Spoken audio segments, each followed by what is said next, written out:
Assalamualaikum warahmatullahi wabarakatuh. Bertemu lagi dengan saya membahas mengenai studi kelayakan bisnis dan ini adalah part 5. Part 5 ini akan membahas mengenai aspek hukum dan pentingnya kita untuk tahu mengenai badan hukum yang menaungi sebuah bisnis ya. Karena sedang marak sekali yang namanya bisnis bodong atau investasi bodong ya. Next kita bicarakan lebih lanjut.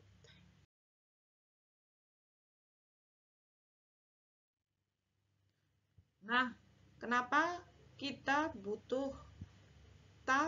harus tahu yang mengenai aspek-aspek hukum dalam studi kelayakan bisnis? Ya, kita meneliti keabsahan, kesempurnaan, dan keaslian dari dokumen-dokumen yang dimiliki. Jangan sampai bisnis yang kita dalami, yang ingin kita investasikan di dalamnya itu tidak memiliki dokumen-dokumen. Ya, tidak punya dokumen ya, tidak zaman, wis duduk wayahe, wis duduk zaman nih. Ketika kita mau investasi tanpa ada dokumen, tanpa ada perjanjian yang benar-benar absah, yang benar-benar itu ada legalitas hukumnya. Jadi sekarang kalau mau berinvestasi atau membuat bisnis dalam tataran aspek hukum hitam di atas putih ya, dengan tulisan tangan, wait dulu, tunggu dulu ya. Nah, itu sudah apa ya namanya ya, sebuah nilai dari sebuah perjanjian itu kurang kuat. Nah, lebih baik kita langsung membuat sebuah badan usaha yang berbadan hukum. Itu lebih kuat. Jadi arahnya kita itu harus tahu yang namanya aspek-aspek hukum dan badan hukum nantinya. Penelitian tentang aspek hukum ini, penelitian mengenai keabsahan sebuah dokumen dapat dilakukan sesuai dengan lembaga yang mengeluarkan ya, dan yang mengesahkan dokumen yang bersangkutan. Jadi kan memang lembaga-lembaga itu banyak sekali. Jadi kita juga harus kita harus tahu memang perizinannya mungkin dokumen perusahaannya mungkin harus absah gitu. Jadi kita harus tahu keaslian dokumen-dokumen tersebut. Dalam perkuliahan kita yang sebelum-sebelumnya mungkin sudah pernah saya bahas mengenai jenis-jenis badan hukum ya. Ada badan hukum perseorangan, ada firma, ada PT, ada CV, ada perusahaan negara, ada perusahaan daerah, ada yayasan dan koperasi. Nah, seperti apa badan usaha yang nanti akan kita berinvestasi seperti itu, atau kita memasukkan dana kita ya untuk ikut dalam proses bisnis tersebut. Kita harus tahu ini jenis-jenis badan hukum ini, dan kita harus tahu bahwa dokumennya benar-benar ada dan benar-benar absah dan asli ya.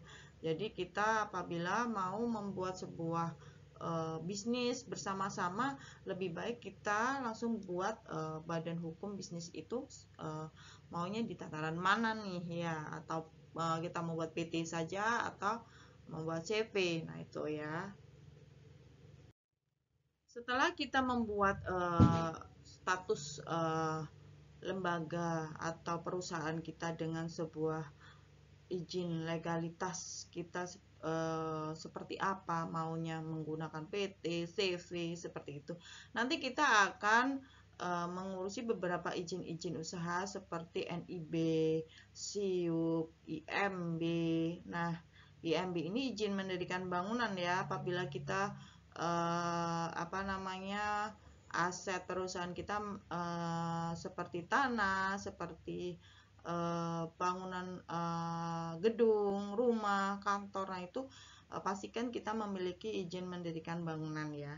Karena dengan adanya izin mendirikan bangunan, kita bisa lanjut ke step-step perizinan selanjutnya, seperti izin usaha tambang, perhotelan, pariwisata, izin usaha farmasi, rumah sakit dan lain-lain. Ini izin usaha ini banyak sekali ya.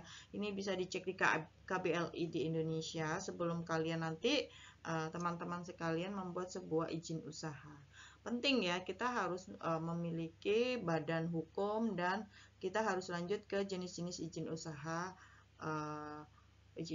yang kita sekarang lagi kerjakan ya.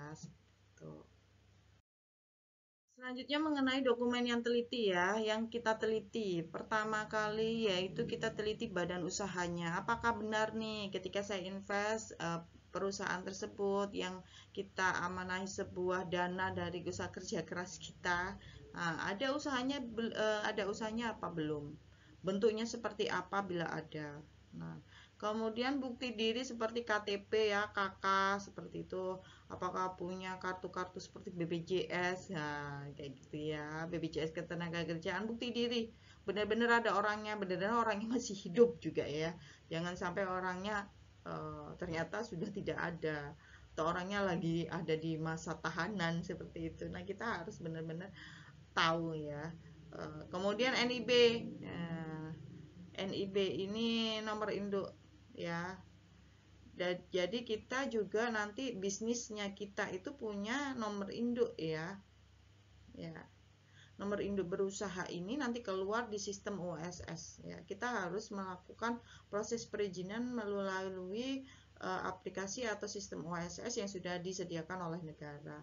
Nah, nanti juga ada NPWP, kemudian izin-izin usaha lainnya seperti izin usaha mendirikan pabrik, mendirikan rumah sakit, mendirikan sekolahan mungkin. Nah, itu ada izin-izinnya. Kemudian keabsahan dokumen, dan dokumen itu sebaiknya kita teliti, kita cek keabsahannya dan keasliannya. Nah, setelah kita meneliti semua dokumen-dokumen yang ada, apakah nih investasi yang kemarin-kemarin Anda sudah dalami, Anda investkan dana Anda, apakah sudah memiliki dokumen-dokumen tersebut? Nah, jadi kepikiran kan apabila kita investasikan dana kita ke aplikasi-aplikasi atau bisnis yang tidak ada dokumennya. Harap berhati-hati ya, karena bisa jadi juga kita tidak bisa melaporkan atau menuntut apabila tidak ada dokumennya gitu. Jadi hal-hal yang seperti ini bisa berbahaya buat para yang berinvestasi ya, mungkin bisa kehilangan dana juga bisa. Kemudian step selanjutnya menganalisis dan menilai proyek tersebut itu dari segi yuridisnya. Nah, siapa pelaksana proyek tersebut kita juga harus tahu ya orangnya. Apakah orangnya juga punya utang di bank juga banyak, atau orangnya punya banyak masalah dengan rekan kerja atau dengan keluarganya yang tidak harmonis, banyak musuhnya mungkin. Nah, kita harus tahu ya siapa pelaksana proyek tersebut gitu. Project atau usaha apa yang dikerjakan. Nah, ini juga kita harus tahu itu apa projectnya gitu. Apakah anggarannya masih available atau sudah hangus atau sudah tidak punya anggaran lagi. Fasilitasnya apa? Mereka project yang dikerjakan ingin menyediakan fasilitas yang seperti apa, kemudian alat-alat yang digunakan tersebut apakah tersedia atau belum gitu kan ya. Nah, prosesnya yang seperti apa ini? Project ini mau dikerjakan dan prosesnya seperti apa? Nah, dan berapa upah buruhnya, kita juga harus tahu mengenai upah buruh juga ya, jangan sampai kita tidak tahu akan hal seperti ini ya. Kemudian bagaimana pembuangan limbahnya, adakah limbahnya, bagaimana mengurusinya, apakah sudah terhandle atau belum. Nah, ini kita juga harus tahu. Dan kita kan biasanya tahu ya asetnya berapa, nominal berapa, jangan sampai kita tidak tahu bahwa nilai tersebut itu karena aset-aset itu hanya sewa saja, bukan aset yang memang dibeli. Kenapa? Nah, itu kita juga harus tahu ya. di mana proyeknya dikerjakan, dilaksanakan, dan di kabupaten mana nih, di provinsi mana ini, titiknya di mana ini ya.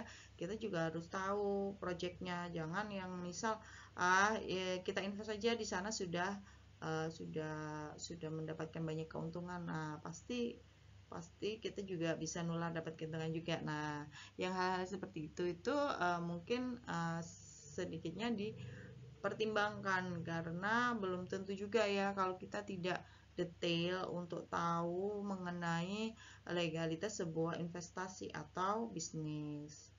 Nah, kapan proyek ini dilaksanakan? Biasanya kita ada time schedule ya, pengerjaan itu kita juga harus tahu, karena kita juga harus memantau kapan BEP-nya, kapan bagi hasilnya, seperti itu kita juga harus tahu. Kemudian debitur pihak ketiga atau bukan. Nah, ini apakah perusahaan tersebut itu juga menggali dana dari orang lain selain kita, Anda, seperti itu. Apakah biaya-biayanya itu keuangannya juga di apa namanya, dihandle dari bank juga, seperti itu. Nanti bagaimana ini asuransi-asuransi yang dikerjakan di project tersebut. Nah, kita itu harus tahu sedetail itu ya, gitu, supaya kita juga yakin betul bahwa perusahaan atau bisnis yang kita lakukan investasi itu benar-benar profesional dan memang benar-benar sedang mengerjakan sebuah project.